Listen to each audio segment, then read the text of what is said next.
Assalamualaikum warahmatullahi wabarakatuh. Nama saya Rosa Darni dan saya sekarang sedang mengambil program doktor di Universitas Cambridge di Inggris. Sebelumnya saya juga mengambil master di Columbia University di Amerika Serikat.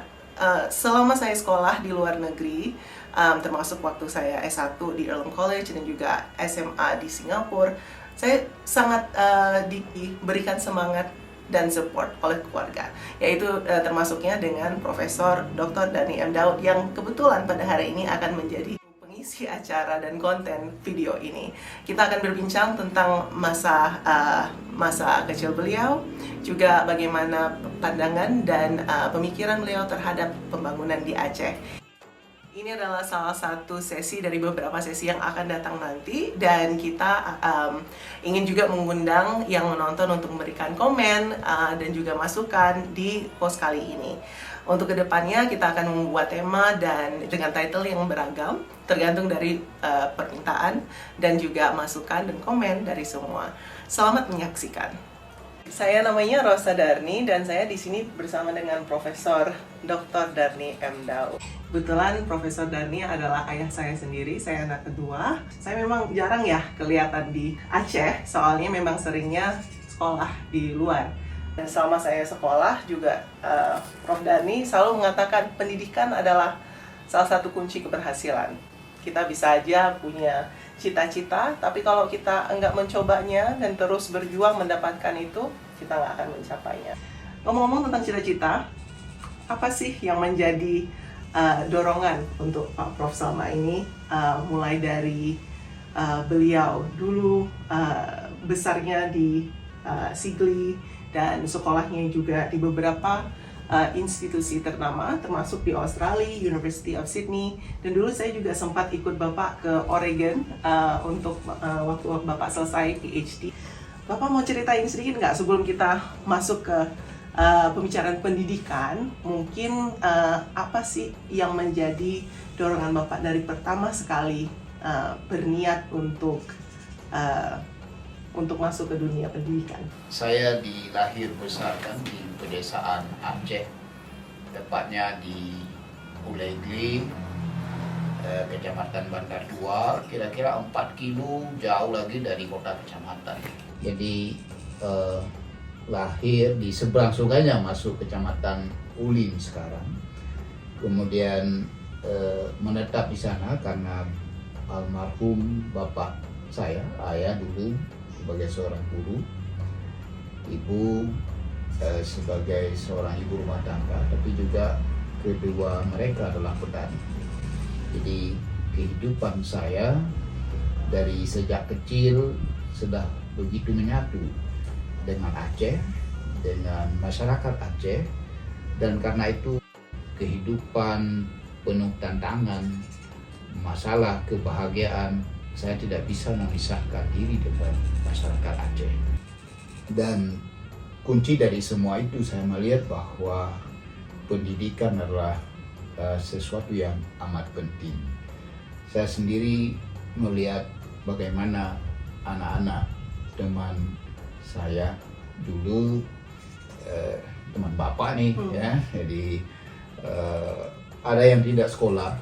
Kemudian begitu tamat SD, mereka tidak melanjutkan ke SMP. Jadi bekerja, terus menghabiskan waktu sampai mereka dewasa berkeluarga dengan latar pendidikan yang sangat terbatas. Tapi alhamdulillah, ayah saya, ayah bapak, Abu Syik, itu memang sangat concern dengan pendidikan. Beliau waktu itu selalu mengatakan bahwa kamu hanya akan bisa sukses kalau belajar rajin, kemudian melanjutkan pendidikan terus menerus. Ada yang bertanya di mana sekolahnya. Saya sekolah di SD Negeri Blangkuta, itu di desa itu. Ketika itu kalau dibanding sekarang beda sekali. Dulu saya ingat betul kalau ke sekolah itu jalan kaki dan tidak pakai sandal apalagi sepatu.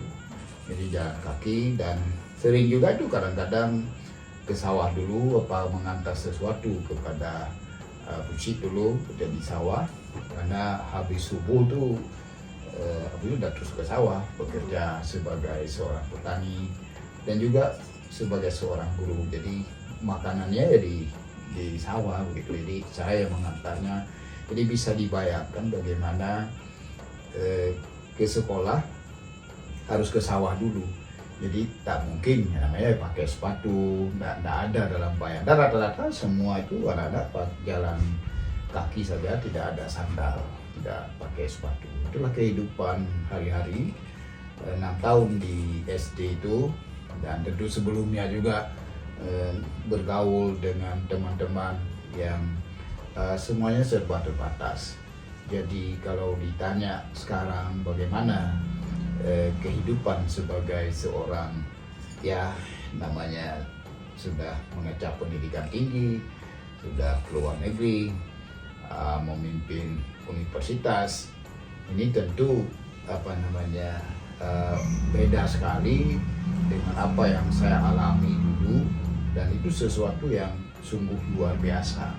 Tetapi itu kenapa bisa terjadi, saya yakin adalah berkat dorongan orang tua, ibu bapak dulu yang memang kepingin mengharuskan harus belajar, dan seringkali juga karena saya senang ke hutan dulu. Jadi kalau bapak ke jadi mencari misalnya ikut berburu, mencari binatang, menangkap hewan yang misalnya burung-burung yang bagus.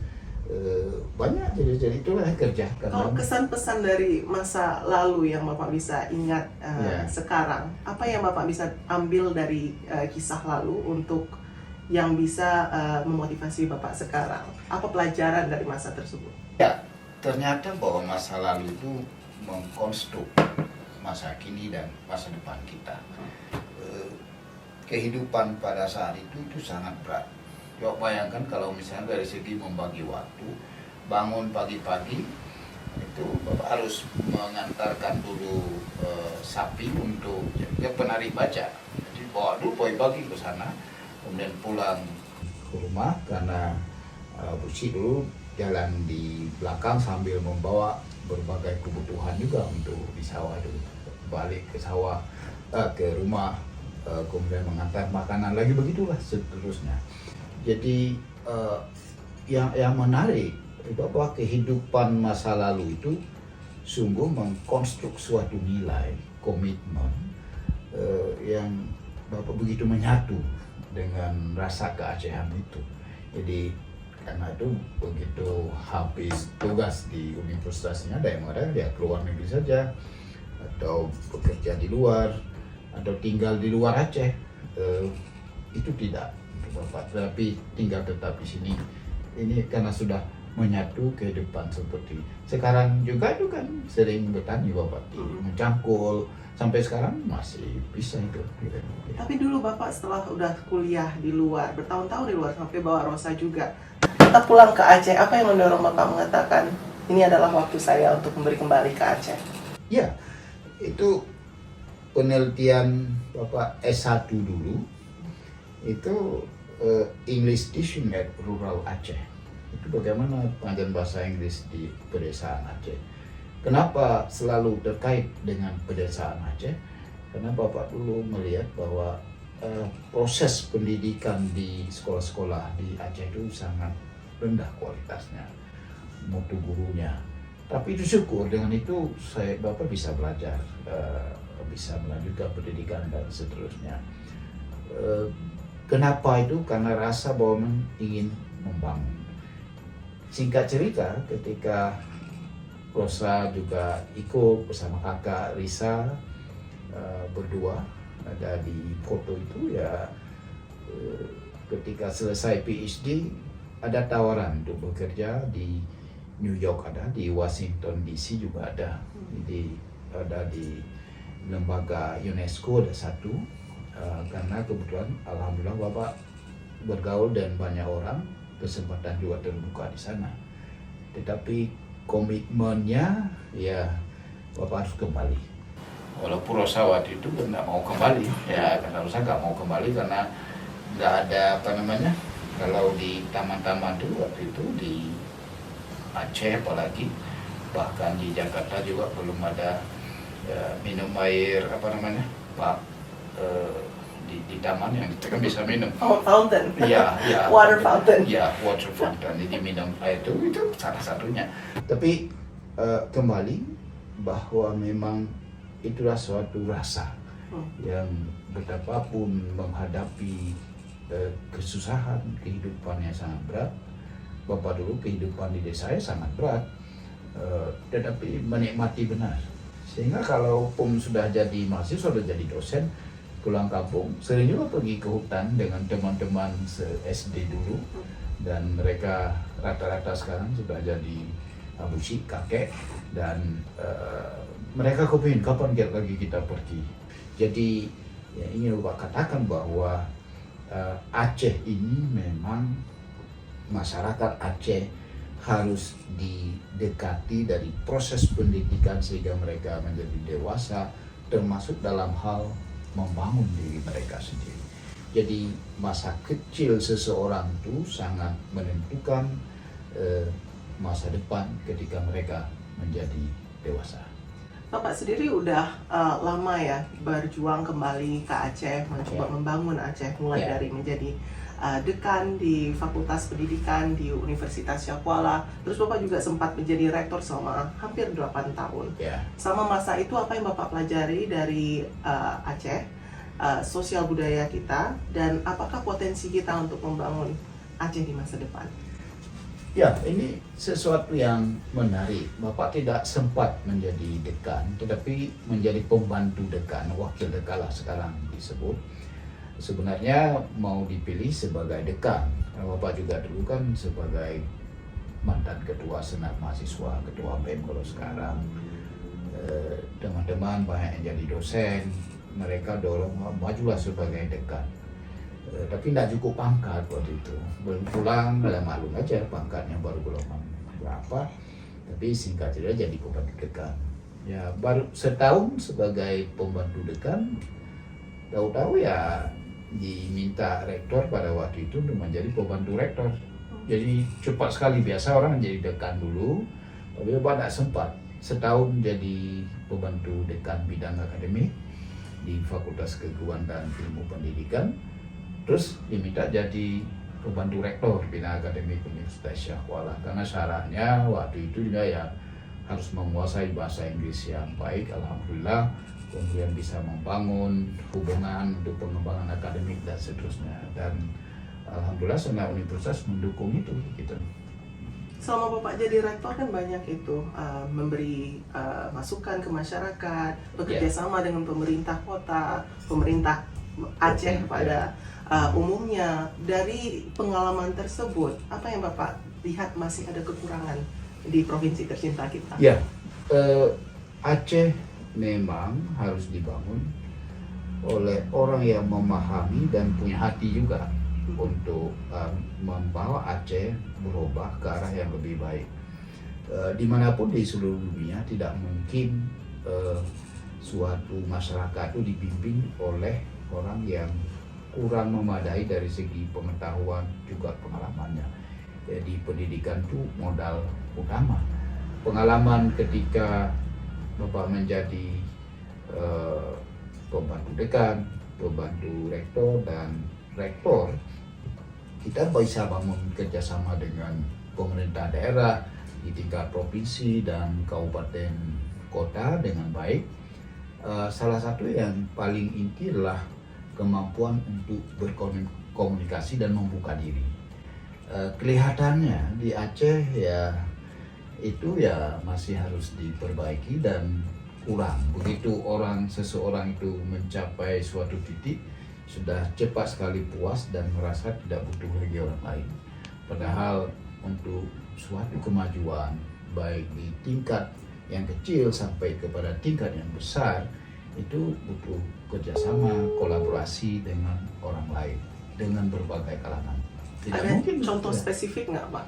Contoh spesifiknya, proyeknya misalnya begini, itu untuk memberi kesempatan studi lanjutan kepada anak-anak pedesaan yang mereka dari daerah terpencil untuk bisa belajar di universitas.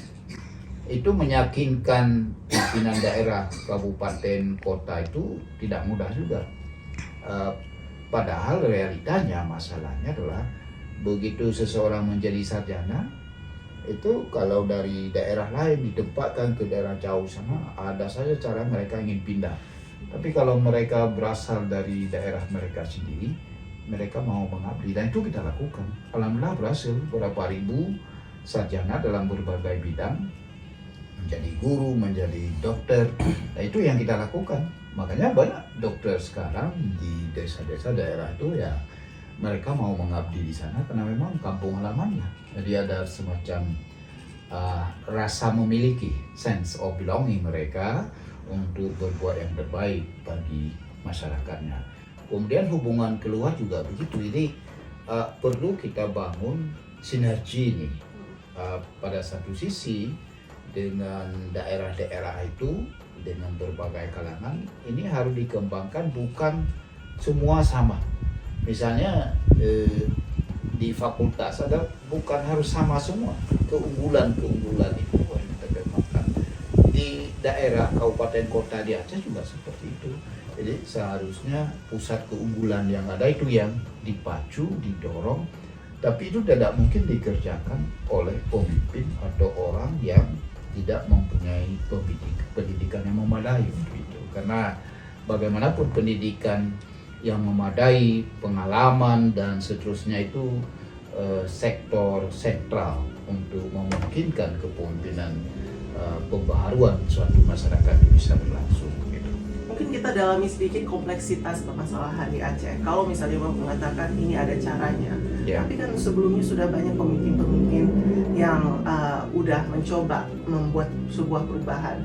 Tetapi mungkin dari pendapat saya aja, perubahan tersebut terasa sangat lamban atau tidak secepat yang dibutuhkan. Karena sekarang ini masyarakat Aceh memang lagi membutuhkan pemimpin yang bisa membuat perubahan dengan cepat.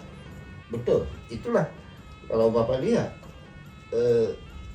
kemampuan itu satu hal, tapi sentral.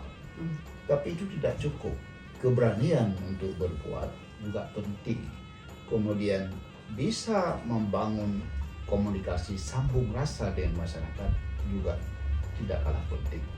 Yang terjadi selama ini kelihatannya begitu menjadi pemimpin seperti tercerabut, terputus dengan masyarakat, di masyarakatnya untuk mendukung, itu diajak berbicara dan seterusnya.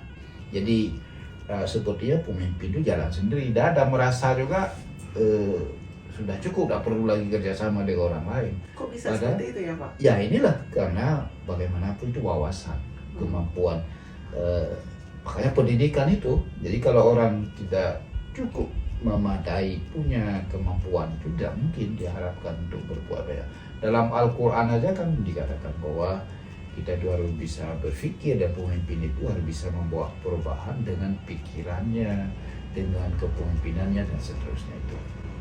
Mungkin kita reda sejenak, kita break dulu, nanti kita sambung lagi. Kembali lagi bersama Pak Prof. Dr. Datin M. Daud dengan sesi Sang Profesor. Ayo kita lanjutin dari tadi, baru aja kita bicarakan tentang masalah Aceh. Nah, kita dalami lagi. Udah kita bicarakan tadi apa aja yang di Aceh yang terasanya sudah bekerja dengan baik dan masih perlu dikembangkan. Kalau dari sisi prakteknya, dari praktis, kan secara teori kita tahu apa yang dibutuhkan dari Aceh. Tapi kenapa waktu udah masuk ke implementasi kebijakan atau cara membuat perubahan tersebut dan bekerja langsung di lapangan, kenapa bisa jadi lebih sulit ya rasanya? Ya, terima kasih. Bapak kan hidup di desa, kemudian dapat kesempatan studi di dalam dan luar negeri, bahkan ke Amerika, dan juga mendalami berbagai aktivitas kolaborasi kerjasama dengan berbagai kalangan, baik di tingkat daerah di sini, nasional bahkan internasional atau global. Eh, di Aceh tentu banyak ini ide-ide yang dikemukakan oleh berbagai kalangan, tetapi pada tataran implementasinya, pelaksanaannya kok seperti sukar gitu. Tidak dapat diwujudkan, tidak bisa direalisasikan sebagaimana yang diharapkan. Yang terjadi adalah karena yang pertama, pada tatanan manajemen kepemimpinan itu sendiri, mungkin ide-ide yang bagus itu dari pakar tidak mampu dicermati dengan baik oleh pemimpinnya, pemimpin utamanya. Dan dari situ kontrolnya menjadi lemah dan tidak bisa diwujudkan. Tetapi di atas semua itu yang paling penting Bapak amati adalah komitmen untuk berbuat pada masyarakat. Itu yang masih kurang. Jadi memang sudah lengkap lah sudah itu. Yang pertama pendidikan kemampuan terbatas. Yang kedua ada hal-hal tantangan barrier secara kultural. Tetapi yang penting di sini terlihat bahwa komitmen itu masih rendah sekali. Dan ini menjadi kunci untuk sukses bagi Aceh hari ini. Ya dari sejak dulu, hari ini dan ke depan. Nah, kalau komitmen memang kuncinya. Ya. Kalau menurut dari Bapak sendiri, cara untuk mendapatkan komitmen orang itu seperti apa? Komitmen seorang pemimpin itu harus dilihat dari track recordnya salah satunya. Kalau untuk orang lain, kan Kalau sekarang Bapak udah punya komitmennya nih. betul. Kalau orang lain juga, terutama orang-orang yang di depan yang diberikan kepercayaan, harus betul-betul the right person on the right place. Artinya orang yang ahli diberikan kepercayaan sesuai dengan keahliannya itu. Bukan karena pilih kasih, didorong-dorong oleh orang lain, dipaksa-paksa apalagi. Tapi kita memang harus kembali kepada ajaran yang ada dalam Al-Quran itu begitu. Dalam Al-Quran itu kita harus berikan kepercayaan itu kepada ahlinya, bukan pada orang yang tidak paham, tidak mengerti persoalan gitu.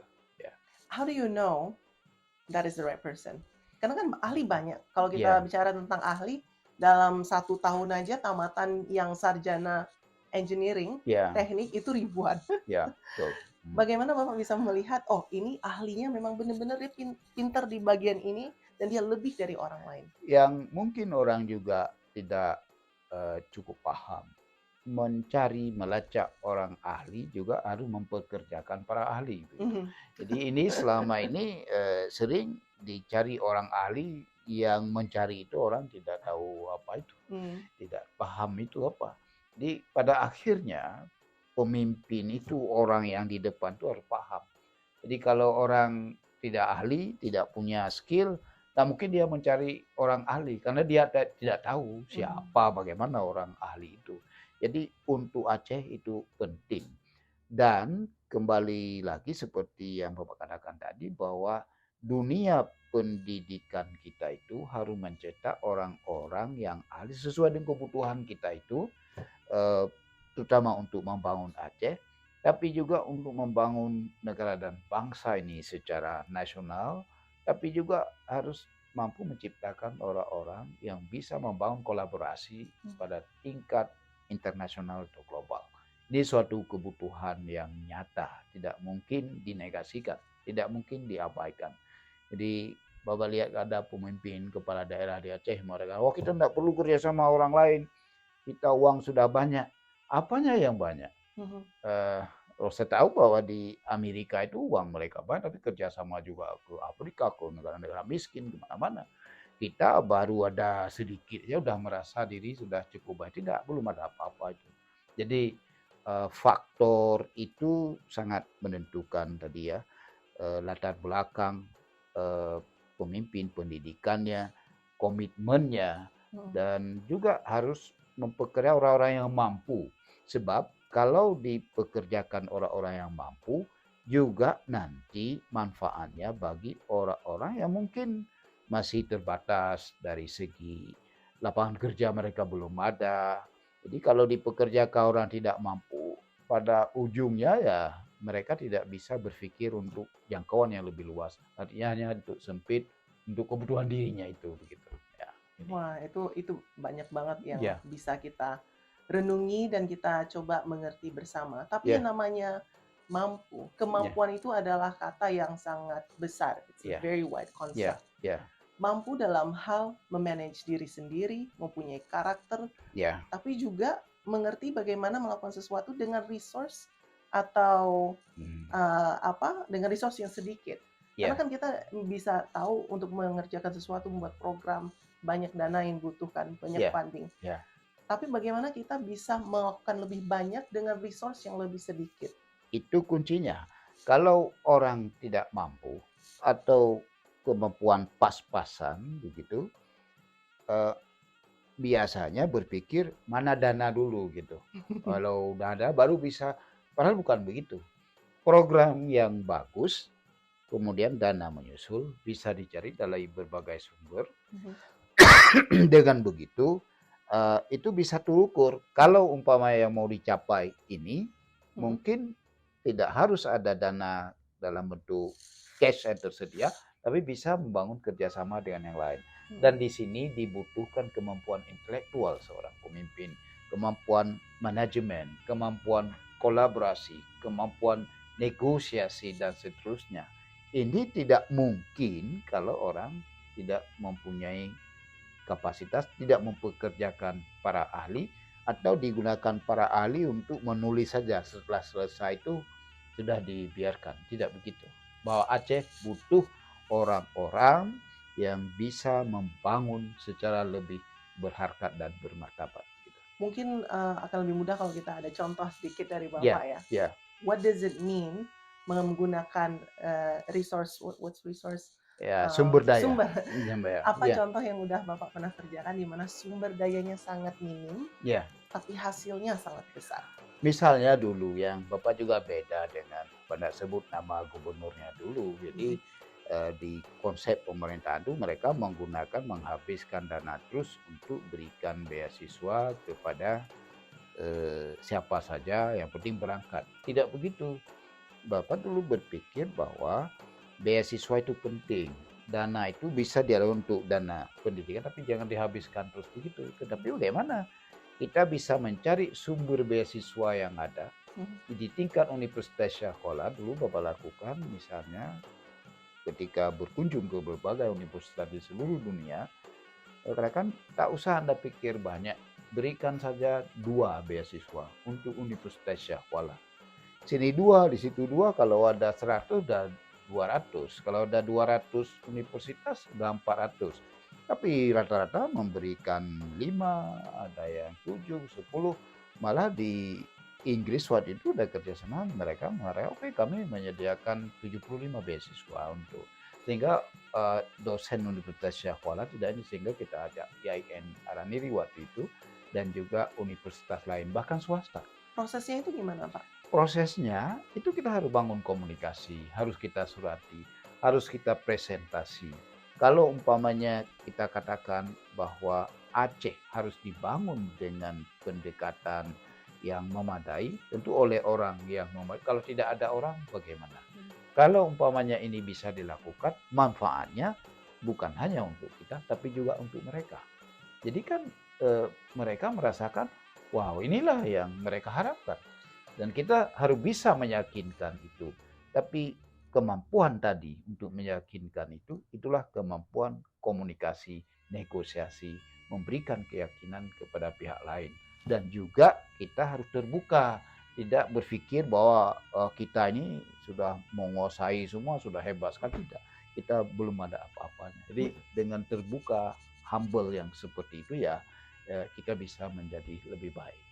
Mendapatkan keyakinan orang sendiri itu adalah proses yang panjang ya. Yeah. Gaining trust. Yeah, yeah. Dalam proses mendapatkan kepercayaan dari orang-orang yang berbeda, Yeah. apa sih menjadi tantangannya yang orang lain belum tentu bisa? Ya, tantangannya adalah kemampuan berkomunikasi tadi, bernegosiasi, mengenali orang lain secara lebih baik, dan juga ada semacam track record kita untuk itu orang juga akan lihat. Jadi dari situlah yang ya cukup penting begitu, dan itu harus kita lakukan. Jadi tidak bisa hadir dengan serta-merta, tidak punya pengalaman tuh, wah saya bisa menguasai dunia, bisa mengatur semua ini, bisa deh, tidak bisa begitu. Jadi ya itu sesuatu yang harus dilakukan.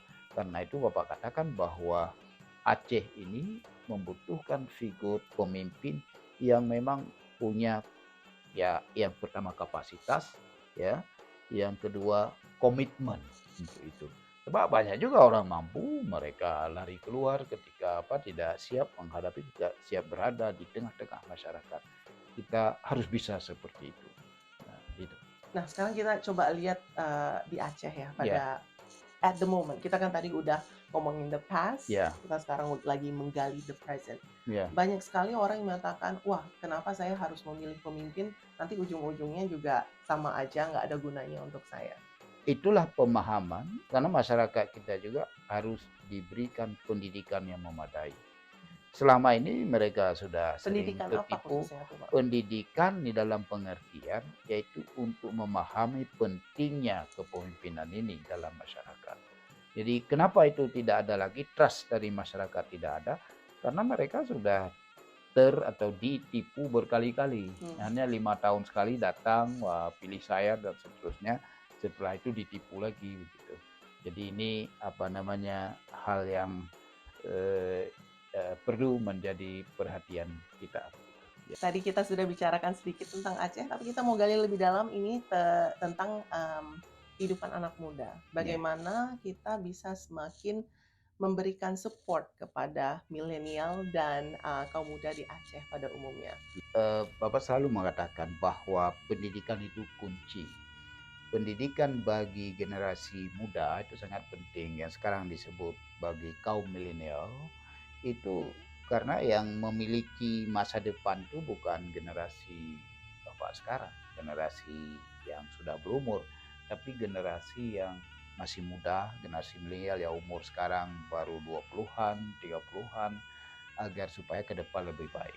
Jadi mereka harus menguasai pendidikan yang baik itu, termasuk bidang komunikasi misalnya, penguasaan IT. Ini luar biasa penting sekarang, nggak bisa tidak gitu. Dan itu ada kaitan dengan dunia kerja. Jadi dunia kerja waktu Bapak dulu di kampung yang ceritanya di sawah, mungkin sekarang tidak lagi untuk generasi yang termasuk generasi milenial ini. Mereka harus mampu bersaing untuk memperoleh kerja yang baru, dan juga yang jauh lebih penting jika memungkinkan mampu menciptakan lapangan kerja baru baik bagi mereka, teman-teman mereka, dan generasi setelah mereka. Dan disinilah butuh kepemimpinan yang bisa memahami persoalan ini. Tidak hanya kepemimpinan untuk urusan terbatas, hanya urusan perut saja. Urusan ini sangat rendah kita selama ini. Jadi ini adalah kunci yang Bapak lihat sangat menentukan bagi masa depan. Ngomong-ngomong tentang memahami, latar belakang Bapak sendiri Ya. Dalam dunia pendidikan teknologi itu Iya. ada dari mana? Ya, kalau Bapak dulu mendalami itu di Oregon State University. Kalau Bapak masternya di New York, karena di Rosa di sana dulu masih kecil, tapi waktu di Oregon kan sudah lebih besar. Coba belajar itu, dan kehidupan kita itu tidak mungkin terbebas dari penguasaan teknologi yang lebih baik. Dunia pendidikan kita erat sekali kaitannya dengan dunia teknologi. Tanpa menguasai teknologi kita akan ketinggalan zaman. Kita tidak bisa mendidik generasi milenial kita untuk hidup hari ini, apalagi kembali ke tempo dulu, tapi harus bisa hidup sekarang terlebih lagi ke depan. Contoh-contoh teknologi yang sedang berkembang dan sangat diminati oleh kaum muda sekarang, yang Bapak kira butuh perhatian dari pendidik, pemerintah, dan juga orang-orang sekitar itu seperti apa? Ya, ketika Bapak menyebutkan pendidikan teknologi, tentu itu banyak sekali. Teknologi pendidikan, dua-dua nih sebenarnya. Tapi penguasaan internet misalnya, itu harus dikuasai, bukan hanya seperti sekarang hanya anak-anak muda bisa menggunakan TikTok, bisa membuka HP hanya itu. Tapi mereka harus bisa menciptakan konten, harus bisa mengisi program-program itu. Dan dari situ bagi sebagian generasi milenial sekarang justru di samping mereka mendapatkan pendidikan yang memadai dalam bidang itu, tapi juga mereka bisa memperoleh pendapatan. Dan ini yang perlu kita ciptakan ke depan. Dan bukan hanya itu, harus diperluas. Dan nanti yang tidak kalah penting, bagaimana mengintegrasikan kemampuan IT ini dengan hasil dari produk lain yang olahan masyarakat atau di daerah mereka masing-masing. Misalnya sekarang yang sudah mulai mengemuka, menjual barang-barangnya dengan menggunakan teknologi. Memesan barang juga, orang dulu khawatir dengan ada dunia teknologi yang seperti ini membuat orang tidak ada kerja. Tidak begitu. Tapi yang justru seperti Rosa misalnya mau pesan makanan, ada yang ngantar. Ada Itu ini kan menciptakan ya lapangan iya, kerja jadi sebenarnya. itu kan menciptakan lapangan kerja juga.